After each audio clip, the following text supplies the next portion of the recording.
Another day, another basketball stories na naman ang pagkukwentuhan natin.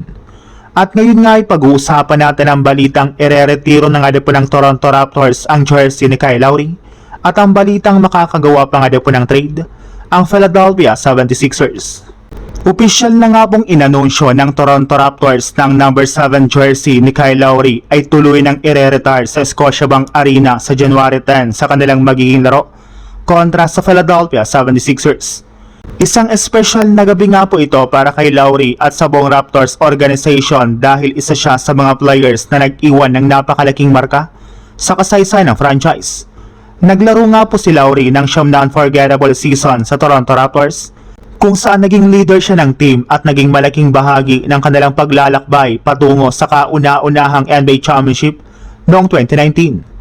Kasama ang kanyang leadership, toughness at determinasyon ay naging isa si Lowry sa mga pinakamahalagang player sa kasaysayan ng Raptors.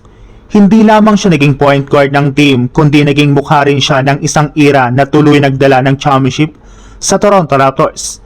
At dahil nga po sa kanyang napakalaking kontribusyon, magiging ikalawang Raptors player lamang si Kyle Lowry na magkakaroon ng retired jersey kasunod ni Vince Carter na may number 15. Kaya naman tiyak na magiging emosyonal at memorable ang January 10 para kay Lowry, sa kanyang pamilya, dating teammates at higit sa lahat, sa mga fans ng Raptors.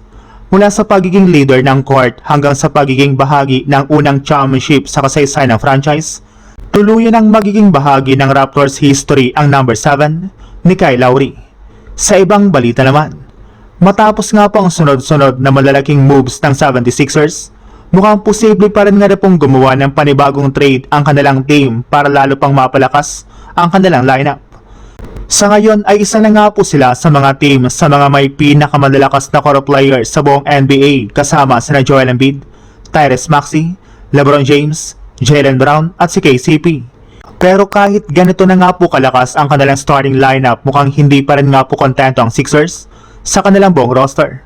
Posible pa rin nga na po silang gumawa ng isang trade para makakuha ng bagong player na maaaring magdagdag ng lalim at flexibility sa kanilang rotation.